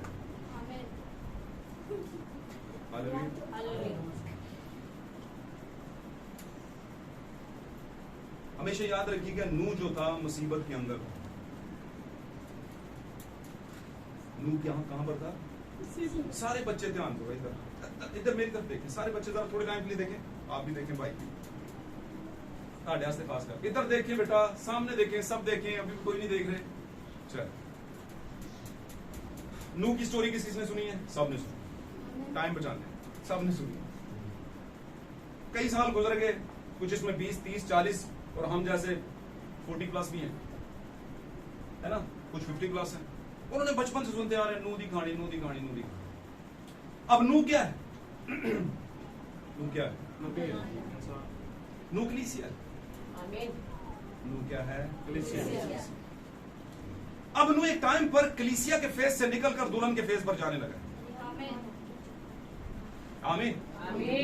कैसे? नूह को खुदावंद ने चुना, उसको नबूवत दी और उसको बोला कर 120 साल बुना दी। आज नबूवत आपके पास है मेरे से। नबूवत कहां? कौन सी नबूवत? क्या वो नबूवत तेरे बेटे और बेटियां नबूवत करेंगे? कौन सी नबूवत है वो? क्या 120 की जमात वाली नबूवत? क्या नबूवत कर रहे थे वो? चले बताएं।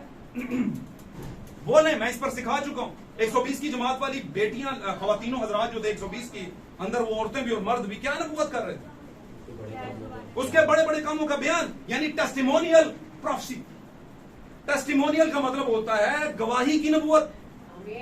खुदा बड़ा है ना, उसने हमारे बाप दादों को यहां से निकाला, वहां से निकाला। एक वक्त के अंदर मिस्र के लिए, मिस्र से जब निकले थे तो मरियम कर रही थी, वो गा रही थी गीत। मूसा की बहन मरियम, उसकी बात कर रहा हूं मैं। बड़ी तेजी ना निकल रहा ताकि ताड़े को गल भी आ रही, टाइम भी बच जाए और आमीन भी हो जाए। आमीन। सिर्फ ताड़े ना तस्वीर को ये याद कर रहे हैं कि गल नू समझ के परख के फिर कबूल कराया करो। अब हुआ क्या? चलते चलते चलते चलते आगे आ जाए तो नबूवत जब 120 की जमात पर उनको सुतरा, लोगों ने कहा ये नशे में है, ताजा मैं के नशे में है। पतरस निकला बाहर 11 को लेकर, औरतों को नहीं लिया साहब, 11 को लेकर आया, कहता मैं इनकी प्रेजेंटेशन करूंगा, इनकी नुमाइंदगी मैं करूंगा, इनके लिए मैं बोलूंगा। और उसने कहा जैसे कि तुम समझते हो हम नशे में है, ऐसा नहीं है, बल्कि ये तो वो बात है। कौन सी बात है? ये वो नविश्ता है, वो नबूवत है, नबी ने जो कही थी। कौन सी नबूवत? किस नबी ने कही थी? किसके जरिए से कही थी? बोलिए, बोलते जाए, बोलने हवाला नहीं याद? नहीं याद? कोई बात नहीं, बोला ना सी हम सारा याद कलाम बाबा वक्त दे ख्याल ना तुम वो तो वैसे ही असं आया कि होना की चाहिए भाई जी, गल करो, देखो असं गल नहीं करते तद गल करो। चलो खुदा तुहानू और बरकत दे। ओके, आगे चलते हैं। तो उसने कहा ये तो वो बात है जो यूएल नबी की मार्फत बयान की गई थी कि आखिर जमाने में यूं होगा कि तेरे बेटे और तेरी बेटियां क्या करेंगी? नबूवत करेंगी। हाँ जी, यूएल नबी ने फरमाया था, जिसको टैकल किया यीशु मसीह ने कि मेरे जाने के बाद कुछ दिनों के बाद तुम क्या पाओगे? रूह कुछ पाओगे। तो कौन सा पाओगे? जो यूएल नबी की मार्फत कहा गया था। पतरस झूठ थोड़ी बोल रहा था। वही रूह कुदस जो यूएल नबी ने नबूवत की, एक नबी की नबूवत के पीछे खुदा ने उसी बात को सेकंड किया यीशु मसीह ने कि कुछ दिनों बाद तुम रूह कुदस पाओगे, नबूवत का लिबास पाओगे, और वो क्या होगा? गवाही का रूप। आमीन। बात समझे हैं? आमीन। और वो गवाही देना शुरू हो गए गैर जुबानों में, और समझ सबको आ रही थी।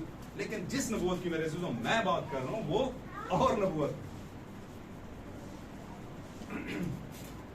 वो है नबी की नबूवत, सीरियल प्रोफेसी की नबूवत। हर कौम में जब एक नबी आया है तो उसकी कौम को पर लागू है कि उसकी नबूवतों को चलें, पर चले जो खुदा ने उसे दी है। हालेलुया। बात समझे कि नहीं समझे? अब यशायाह के दौर के लोग यशायाह की नबूवत के साथ चलते थे, है ना? पीछे चले जाए यिर्मयाह, नूह और अब्राहम और दीगर, और भी हबक्कूक, सबनिया, हिजी, जकरिया, मलाकी और दीगर सारे, ओसिया वगैरह। इसलिए यस्सु के दौर में भी एक वक्त चल रहा था और यस्सु भी इब्ने आदम था। गो के हर चीज का, नबियों का मालिक कौन है? यीशु मसीह है। और ग्रंथियों खत में लिखा है, सॉरी इब्रानियों खत में लिखा है, पौलुस फरमाते हैं, मुकद्दस पौलुस कहते हैं कि नबियों के अंदर मसीह का रूप, यानी मसीह ही सब में नबूवत कर रहा था। तो इसलिए सर क्या है? नबी। और नबी से बड़ा कौन है? यीशु मसीह नबी भी है और नबी से बड़ा भी है। और इसलिए अगर कहा जाए, भाई इब्रानिम कहते हैं कि यीशु मसीह खुदा नबी था। वो कहते हैं कि वो सिर्फ नबी नहीं था, नबियों से बढ़कर खुदा नबी था। क्योंकि यस्सु जब बोल रहा था तो वो कहता है मैं नहीं, बल्कि जो बाप मेरे अंदर मुझे कहता है मैं वो ही कहता हूं। इस बात पर क्लैप बनता है।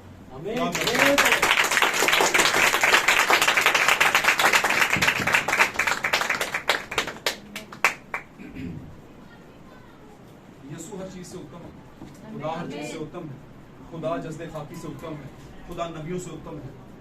मेरी बात समझ रहे हैं? खुदा रसूलों से उत्तम है, खुदा 7 कलीसिया फरिश्तों से उत्तम है। लेकिन खुदा इन 7 कलीसिया फरिश्ते, नबी, रसूलों के बगैर ही काम क्यों नहीं कर रहा? कर लेता वो कौन जी, वैसे ही कर लेता। ओ यार नजात देनी थी, बेटे को ज़बह करने की क्या जरूरत है? वैसे ही दे देता। ऑलमाइटी है, कादर मुतलक है, हर चीज कर सकता है। गाल समझे हो तो बोलो आमीन। तो क्यों नहीं किया उसने? क्योंकि खुदा अपने प्लान से डिट्रैक्ट नहीं होता। खुदा ने जमीन पर के लिए एक रचना रची है, एक पूरी स्टोरी, एक पूरा वाकया बनाया है। खुदा ने चाहा कि वहां पर अदन के अंदर एक नेकी और बदी का दरख्त हो और मैं इन्हें जानूं और ये गुनाह में गिरे और मैं इनको बचाऊं। असल में इन सारे प्रोसेस के अंदर खुदा अपने आप को रिवील करना चाहता था, जाहिर और ज़हूर देना चाहता था। इस बात को जान लिया। इस सारी वाकयात के अंदर खुदा अपने आप को बड़ा करना चाह रहा है और इसीलिए नबी ने फरमाया मैं घटूं और तू बढ़ जाए। बात समझे? अब हुआ क्या? मैं आपको बताने की कोशिश कर रहा हूं कि जो आज के वक्त में नबूवत है वो दुल्हन के पास है। और ये दुल्हन के पास नबूवत किसके जरिए आई?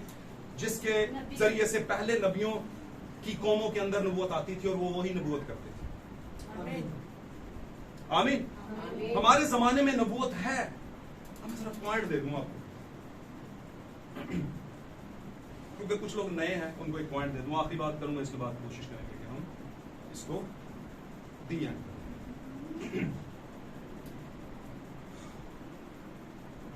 खुदावंद ने पाक कलाम में, यीशु मसीह ने भी इस बारे में बयान किया। शिगिर्दों ने पूछा कि एलिया का आना कब होगा? यीशु मसीह ने कहा एलिया अलबत्ता आएगा और सब कुछ बहाल करेगा। यीशु मसीह से पहले एक एलिया आया। कौन सा एलिया था? यीशु के पैदा होने से पहले एक एलिया आया। कौन सा एलिया था? यीशु के पैदा होने से पहले एक एलिया पैदा हुआ। कौन पैदा हुआ?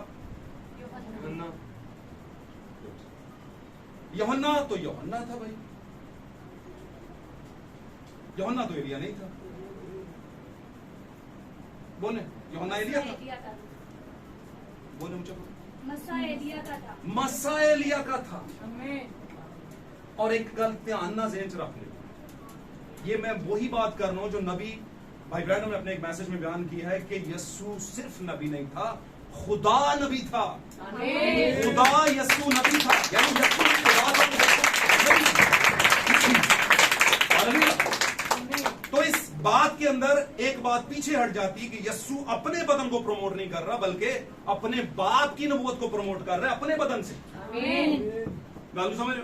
मैं मिसाल देना हूं ना, एक बहुत पहले कि अगर किसी का वालिद फोत हो जाए और उसका एक ही बेटा हो और उस बेटे को कहीं पर जाना पड़ जाए शादी में और लोग कहें तेरा बाप किधर है? तो बोले मैं समझ लो मेरा बाप ही हूं। शागिर्दों ने कहा अपना बाप दिखा हमारे लिए, कभी उसने कहा जिसने मुझे देखा उसने बाप को देखा। गान समझो। अब क्या हुआ, ये जो खुदा नबी था, खुदा ने नबूवत करनी थी बेटे के जरिए और यस्सु मसीह को पूरा इख्तियार दिया कि कर नबूवत। अब यही खुदा नबी वाली नबूवत है, पॉइंट रख लो, बोल समझने वाली बात। खुदा नबी वाली नबूवत यानी खुदा नबी होकर 5 बार आ रहा है लोगों के ऊपर, और छठी बार को मैं बीच में डाल नहीं रहा, वो आपको मैंने समझा दिया। यीशु मसीह छठी बार का बनता है, लेकिन 5 बार खुदा एलिया यानी खुदामंद खुदा खुद बजाते खुद नबूवत लेकर उतरा है 5 लोगों के ऊपर। सही हो गया। पहली बार एलिया तिशबी, जिसका नाम एलिया, आमीन भी करेगा,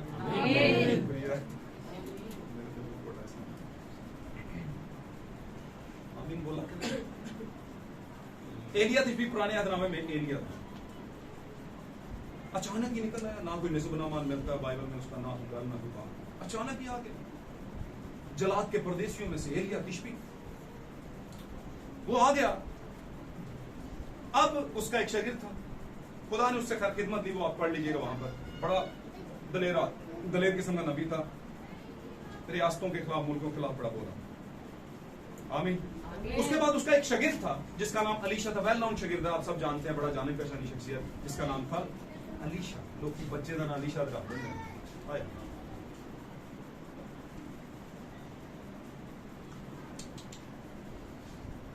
मैं कुछ अलीशा को जानता हूं, बड़े खतरनाक अलीशा है।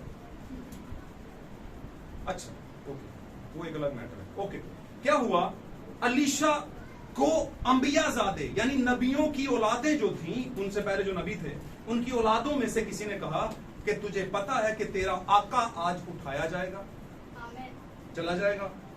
उसको जब ये इस बात की भिनक लगी तो उसने उसका पकड़ लिया पल्लू अलीशा। उसने कहा मुझे अपनी बरकत का दुगना दे। बात समझे? मुझे अपनी बरकत का दुगना हिस्सा, दुगना दे, यानी 2 गुना ज्यादा बरकत तेरी मेरे अंदर होनी चाहिए। उसने बोला तूने सख्त किस्म का सवाल किया, मुश्किल सवाल किया, लेकिन मैं तुझसे कहता हूं कि अगर तू मुझे आसमान पर जाता हुआ देख ले, आमीन, तो फिर तुझे बरकत का दूना हिस्सा जरूर मिल जाएगा।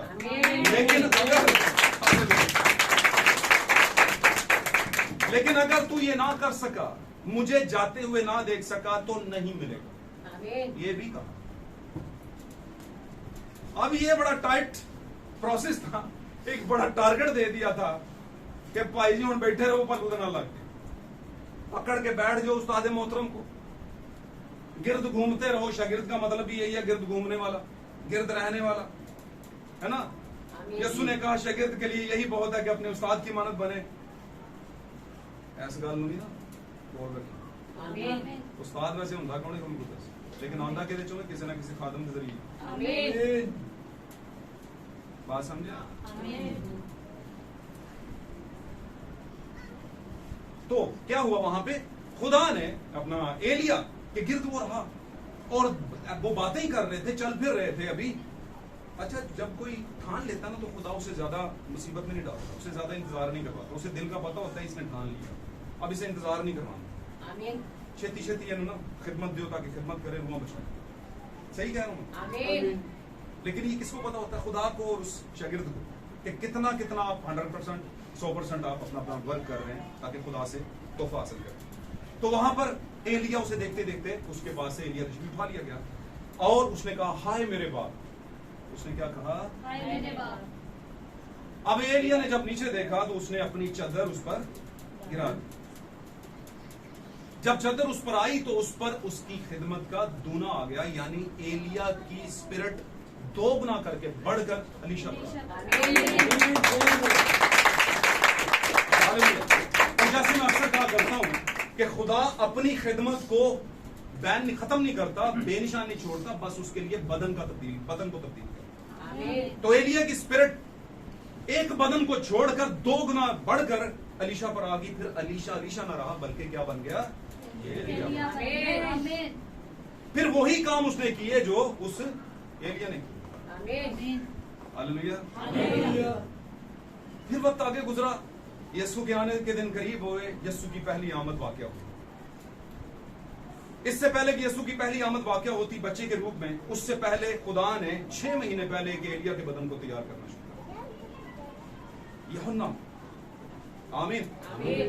और वक्त पहुंचा कि ये यूहन्ना जो है बड़ा होकर जंगलों में चला गया और जंगलों में रहा, वहां बियाबानी एक खिदमत की, खुदा से मुकाशफात लिए, और टाइम पर जब यीशु 30 साल का हुआ बपतिस्मा देने के लिए यरदन के किनारे पर आ गया। और वहां पर आकर बुलंद आवाज से कहने लगा, तौबा करो और तुम में से हर एक। तौबा का बपतिस्मा यहां पर से शुरू हुआ। तौबा करो क्योंकि आसमान की बादशाही नजदीक है। ये तौबा का बपतिस्मा था, किसी नाम से बपतिस्मा नहीं था। सॉरी, ये किसी नाम से बपतिस्मा नहीं था। और उसी असना के अंदर यीशु मसीह यानी मुजस्सम कलाम, हालेलुया, चलता चलता पानियों के ऊपर नबी के पास आ गया। और भाई ब्रैनम अपने एक मैसेज में बयान करते हैं, बड़ी खूबसूरत बात वो कहते हैं कलाम हमेशा अपने नबी के पास आता है। कलाम कभी किसी हैकल में नहीं जाता, किसी पादरी एल्डर के पास नहीं जाता। कलाम हमेशा आपके जमाने के नबी के पास जाता। और यीशु वो कलाम था कि पानी के ऊपर चलता हुआ कहां पर आ गया? पानियों के बीच में से नबी के पास। अब नबी और कलाम की आंखें चार हुई। नबी ने कलाम पर गौर किया और उसने कहा, मैं तो है कलाम खुद तुझसे बपतिस्मा लेने का मोहताज हूं। और कलाम का जवाब सुनिए। कलाम ने कहा, अब तो तू ऐसा होने ही दे, क्योंकि हमने सारी रास्तबाजी इसी तरह, किसने? नबी ने और कलाम ने सारी रास्तबाजी इसी तरह पूरी करनी है। और याद रखें, वो खासो खास नबी था, यूहन्ना हिमसेल्फ नहीं था, बल्कि उसमें कौन था? एलिया था, दूनी पावर के साथ। मैं कहूंगा 3 पावर बढ़कर। और खुदा हमेशा अपने कलाम को घटाता नहीं बल्कि रिन्यूअल करता है, बढ़ाता बढ़ाता और बढ़ाता ही जाता है। अगर 1% पहले एलिया में था तो उसने कोहे किरमल पर तबाही मचा दी, उसने टारगेट ले लिया, उसने कहा निकालो 450 नबियों को, ले आओ इधर, अपने मजबे की करो, अपने बुत की पूजा, बनाओ मजबा, कर लो जो करना है। शाम होने तक कुछ ना हुआ, और शाम की कुर्बानी चढ़ाने के वक्त में एलिया करीब आया और उसने टूटे टूटे मजबा को सीधा पदरा किया, और करने के बाद उसने कहा डालो, 12 मटके पानी के डलवाए। आमीन। और उस पर लकड़ियां और उस पर भी पानी, और उस पर बर्रा काट कर रखा। आमीन। बैल काट कर रखा और उस पर भी पानी। उसने कहा अब ये ना शक रह जाए कि मैं कोई सुक्की चीज न जलाया।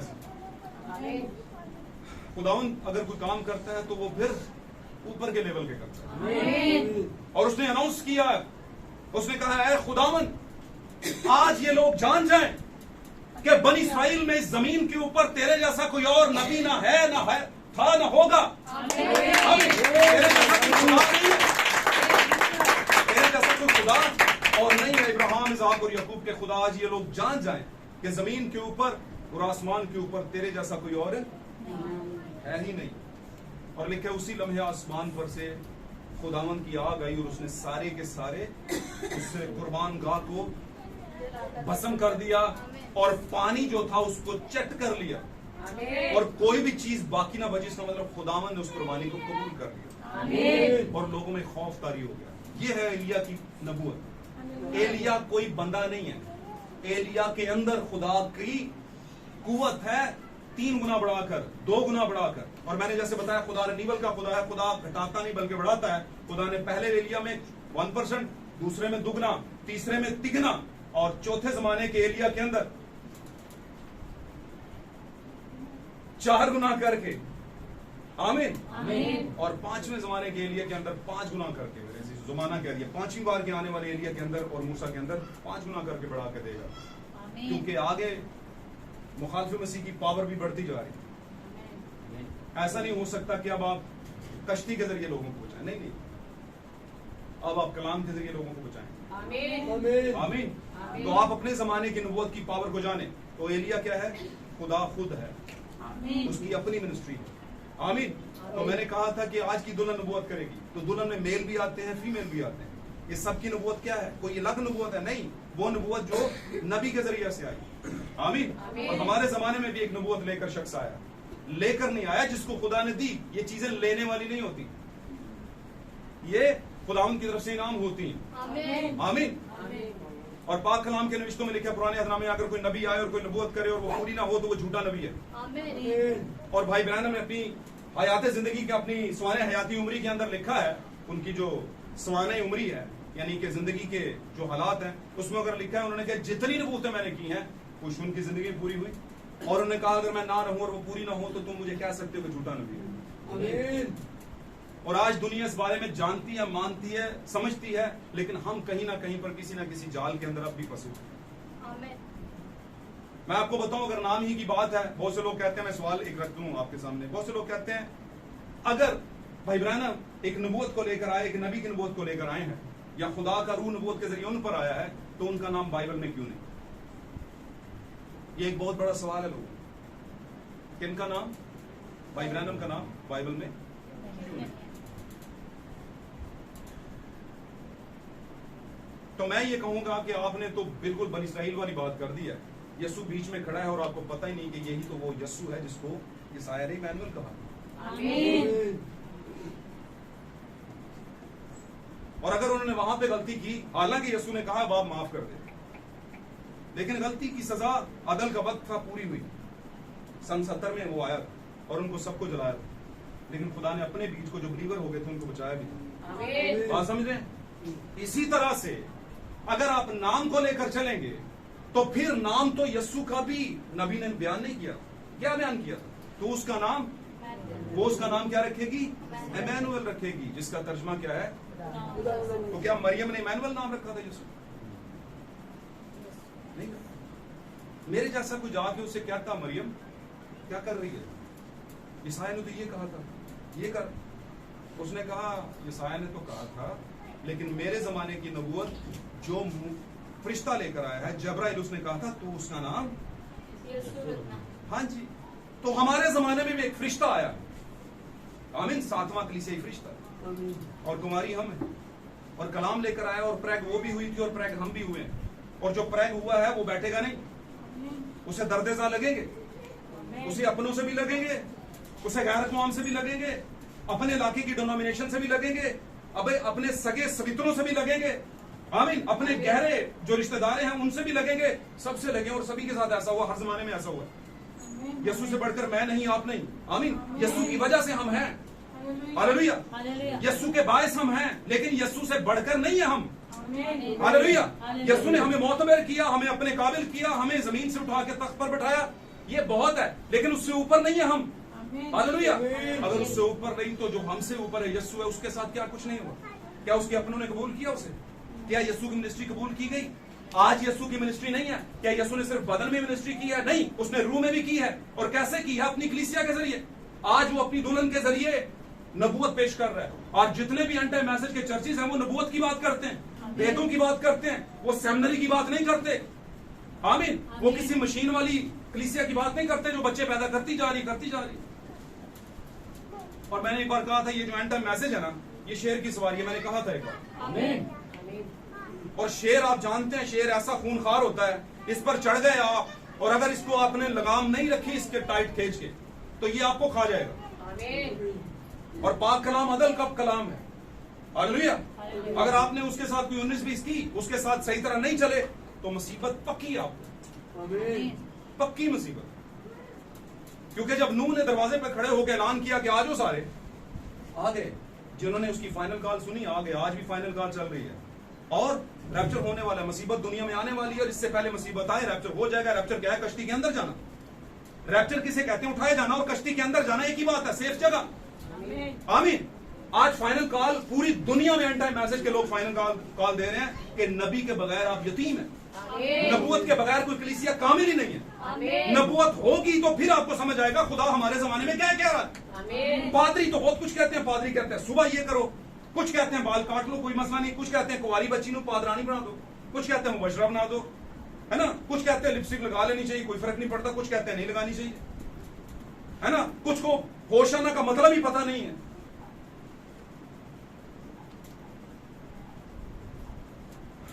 यीशु मसीह ने एक बड़ी प्यारी बात कही थी, हर जमाने के लिए इंप्लीमेंट होती है वो बात। उसने कहा वो अंधे राह दिखाने वाले उन्हें छोड़ो। आमीन। वो अंधे, उनको खुद नहीं पता कि कहां पे जाना है, देखा देखी पेपर हल कर रहे हैं, मैं आपको एक बात बताना चाहता हूँ, यह हमारे चर्च के अंदर बहुत दफा ये रूह उठी भाई जी ना चर्चा में देखो, अच्छा क्या देखें, वो तो तंजीमी सेटअप है, वैसे हो जाए, अगर वैसे हो गए तो रंग चढ़ गया होगी, तो हम उनमें से निकले हुए हैं, हम उस सेटअप पर नहीं जाना चाहते। मैं सही कह रहा हूं, आप सही कह रहे हैं, आप ऐसी चीजों पर ध्यान मत दिया करें। अगर खुदा अवेलेबल कर दे वेल एंड गुड, अगर नहीं करता तो आप रोना नहीं ऐसी चीजों के लिए। आप खुदा के घर में आए, संजीदगी से आए, और कुछ सीखने के गर्ज से, कुछ कलाम से मोहब्बत की गर्ज से, कुछ अपनी जिंदगी को रीबिल्ड करने की गर्ज से, कुछ चीजें जो रह गई हैं उनको सही करने की गर्ज से आए। हालेलुया। तो मैंने बताया 5 बार एलिया आया है, और हमारे जमाने में आ चुका है तीसरी बार, ओके, चौथी बार। सबसे पहले एलिया तिशबी, उसके बाद अलीशा, उसके बाद यूहन्ना, उसके बाद भाई ब्रैनम, उसके बाद कौन है? एलिया और मूसा फिर आएंगे, अभी आना है। और हमारे, मैं पिछले दिनों टेस्टिमनी में बताया था, बहन बेटी टेस्टिमनी दे रही, तो मैंने कहा आखिरी नबी नहीं, आखिरी नबी अभी आएंगे। वो कौन होंगे? एलिया और मूसा। ये कलीसिया के लिए आखिरी नबी है, कलीसिया, गैर कौम की कलीसियाओं के लिए हमारे जमाने का एलिया। एक शख्स के अंदर एलिया की रूह आई, और उस एलिया ने नबूतों को पेश किया, और उसने जो कुछ पेश किया, एक एक चीज पूरी हुई, एक एक चीज आपके जमाने में पूरियां हो रही हैं। कभी रिसर्च करें, कभी पढ़ें, आपको पता चले कि किस सन में, किस टाइम पर, कौन सी जगह पर, किस कलीसिया में, कौन सी जगह पर कौन सा मैसेज था जिसमें उन्होंने ये नबूवत की थी। ये हो जाएगा, ये होगा, जरूर होगा। अमेरिका की रियासत की वजीर खारजा ये बनेगी, वो इस तरह के कपड़े पहनेगी जिस दिन हलफ लेगी, ये कपड़े पहनेगी। और वो भी पहने हुए थे उसने, जो बाइडन के साथ जो आई थी, वो ब्लैकिश औरत जो थी, निग्रो, नाम पता नहीं क्या उसका, वो आई थी, और उसने वही कपड़े पहने थे जो भाई ब्रैनम ने कहे। भाई ब्रैनम ने कहा था कि ये 4 तरह के जो हैं वो पर्दे हैं, 4 तरह के पर्दे, और वो मुखालिफ कूफते हैं। रशिया का उसने जिक्र किया, और वही कुछ हो रहा है। और उसने कहा रशिया बढ़ता बढ़ता अमेरिका पर, और अमेरिका के बाद ये सीधा इसराइल पर जाएगा। और इसी इसना के अंदर रोम से पहले बनी इसराइल पूरी दुनिया पर अपने पैसे की पकड़ कर लेगा, और फिर जब उस पर चढ़ाई की जाएगी, और वहां पर कीमियाई धातें जो कि बम बनाने में इस्तेमाल होती हैं, वो इसराइल में डेवलप होंगी, वो क्या उसे कहते हैं, क्या होगी, डिस्कवर होंगी। तो जो पावरफुल मुल्क होगा उस टाइम का रशिया ही होगा। रशिया चाहेगा इस मुल्क को मैं अपने अंडर करूं ताकि दुनिया पर आलमी हुकूमत करूं। इससे पहले कि जंग लगे, बीच में रोम इंटरफेयर करेगा, और रोम भी मुखालिफ मसीह की रूह, रोम इंटरफेयर करके इन दोनों का मुबालगा राई कराएगा, इन दोनों की सुलह करवाएगा, और उसमें फिर खुद सालस बन जाएगा, और एक पीस ट्रीटी होगा। पीस ट्रीटी कहते हैं अमन मुआहदा। क्या होगा? अमन मुआहदा होगा, और पूरी दुनिया में इंटरफेथ को इंट्रोड्यूस करवाया जाएगा। इंटरफेथ कहते हैं बैनुल अक़वामी मज़ाहिब का आपस में खलत मलत होना, या यूं कह लें कि आपस में बरादराना ताल्लुक से बैठना। लोगों को लगेगा कि अमन कायम हो रहा है, लेकिन ये अमन नहीं होगा। दूसरे लफ्जों में ये ईमान का सौदा हो रहा होगा। और चलते चलते चलते जब ये मुआहदा बन जाएगा, तो एक टाइम पर आकर रोम, चूंकि चीटर है, रोम एक चीटिंग करेगा, धोखा देगा, और वो इस मुआहदे को तोड़ेगा। उसके मुआहदे के तोड़ने के बाद आलमी जंग लगेगी, और आलमी जंग में कुछ बचेगा नहीं, कुछ भी नहीं बचेगा। कुछ सोचता है कुछ बचेगा, बचेगा कुछ भी नहीं, नो, कुछ नहीं बचेगा। सिर्फ बचेगा क्या? दुल्हन बचेगी। वो भाई आ चुकी होगी, दुल्हन जो है वो भाई आ चुकी होगी। अफसोस के साथ ये कहना पड़ता है कि हमारे ही मसीही लोगों के अंदर अभी तक उनको यकीन नहीं हो रहा कि हम उठाए भी जाएं। उनको लगता है ये कहानियां हैं, पादरी सुनाते हैं। नूह के दौर में उनको लगता था ये कहानी सुना रहे, लेकिन तूफान आ गया था ऊपर। फिर उनको कहा मूसा हमारे लिए दरवाजा खोल। उसने कहा अब किधर, अब अगर मैं खोलता हूं तो ये भी मरती है। आमीन। मैंने बताया था थोड़ी सी गुफ्तगू के दौरान में पीछे, मैंने कहा था कि नूह मुसीबत में था, लेकिन मुसीबत का हिस्सा नहीं। आमीन। वो मुसीबत ज़दा नहीं था, मुसीबत के ऊपर सवार तैरना, किसके जरिए से? द प्लेस ऑफ प्रोटेक्शन के जरिए से, तहफ्फुज़ की जगह के जरिए से। और वो कौन थी? नूह की कश्ती, नबी की कश्ती। और नबी की कश्ती, नबी की जो तहफ्फुज़ की जगह हमेशा नबी के जरिए आई है। और वो तहफ्फुज़ की जगह कौन है? जो नबी लेकर आता है, खुदा के बेदों बरा कलाम, फाइनल कॉल, आखिरी आवाज। आमीन। आज हो यीशु मसीह भी आया, फाइनल कॉल दी, उसने कहा तौबा करो क्योंकि आसमान की बात चाहिए। मेरे अजीज़ों, आज हमें सोचना है दुनिया में ये होगा, ये पहली बार नहीं होगा। हमारे लेफ्ट राइट में ज़बूर में कहा गया तेरे दाने हाथ की तरफ 10,000 गिर जाएंगे और बाएं हाथ की तरफ 1,000, लेकिन वो तेरे करीब नहीं आएगा। लेकिन तू अपनी आंखों से निगाह करेगा और शरीरों के अंजाम देगा। नूह के जमाने में जो बचाए गए थे उन्होंने उनका अंजाम देखा था। जमीन पर कुछ नहीं बचा था। अगर उस टाइम पर पुराने अहदनामे में नूह के जमाने में कुछ नहीं बचा जमीन पर और एक नई शुरुआत हुई। आमीन। वही जो उसमें कश्ती के अंदर थे, तो इसी तरह आखिरी जो तबाही होगी उसमें भी कोई नहीं बचेगा सिवाय जो कश्ती के अंदर होगा। आमीन। आमीन। जो रैप्चर कर चुका। खुदा इस कलाम पर हमें गौर करने की हिम्मत दे और हमें अपने जमाने को समझने की हिम्मत दे। This is a period time. ये एक तकलीफ की घड़ी है, मुश्किल घड़ी है, लेकिन मुश्किल घड़ी में खुदा अपने लोगों को संभालता है। आमीन। आमीन। इससे पहले कि हम अपनी आंखें बंद करें, मैं एक रिक्वेस्ट करना चाहता हूँ आप सबसे। अजीजों, खुदा ने हमें रूह भी दी है और अकल भी दी है। आमीन। आमीन। ध्यान से सुनिए मेरी Praise Lord. बात बड़ी खास है। मुकद्दस पौलुस ने कहा था, अगर निगहबान चोर को देखे और वक्त पर तुरी ना बजाए, वक्त पर शहर को खबरदार ना करे, तो वो सही नहीं होता। आमीन। और पौलुस ने कहा कलीसिया का निगहबान बनना है, अगर वो बनना चाहते हैं तो अच्छी ख्वाहिश करना है। अगर आप समझते हैं कि मैं आपके लिए निगहबानी कर रहा हूं, निगहबानी का मतलब वॉचमैन, मैं आपकी जिंदगियों को कुछ लेफ्ट राइट की गंदगियों से बचाने की कोशिश कर रहा हूं, तो मुझे वाज़े अल्फाज में वाज़े बात करनी चाहिए। आप कल को कहेंगे आपने वाज़े बात क्यों नहीं की? चोर आ रहा था, गंद आ रहा था, बुराई आ रही थी, हमारी फैमिलियां तबाह हो गई, ये हो गया वो हो गया, आपने बताया क्यों नहीं? आपका हक था बताना, हम आपकी जिम्मेदारी थे। आप कह सकते हैं कि आमीन। इसलिए मैं आपको बताना चाहता हूं, कुछ चीजें हैं जो सिर्फ ऐसे उंगली लगती है और पीछे छिपकली आती है। छिपकली के पीछे बिल्ली आ जाती है ना? जब बिल्ली आती है, बिल्ली गिरती है, नीचे दूध पड़ा होता है, और दूध पड़ा होता है, सारा सत्यानाश हो जाता है। तो कोटा लगाने से बहुत कुछ ऊपर नीचे हो जाता है। तो कोशिश करें जो कोटाबाज हैं या कोटाबाज खवातीनों हजरात हैं, उनसे उनकी सुने अनसुनी करें। एक चीज। दूसरी चीज, आप जिस मुल्क में रह रहे हैं, खुदा इस कलाम के पढ़े जाने के मुताबिक, सुने जाने के मुताबिक हम करते जो हमने सुना और समझा है। आमीन। वीडियो बंद, ये वीडियो वाली बात नहीं।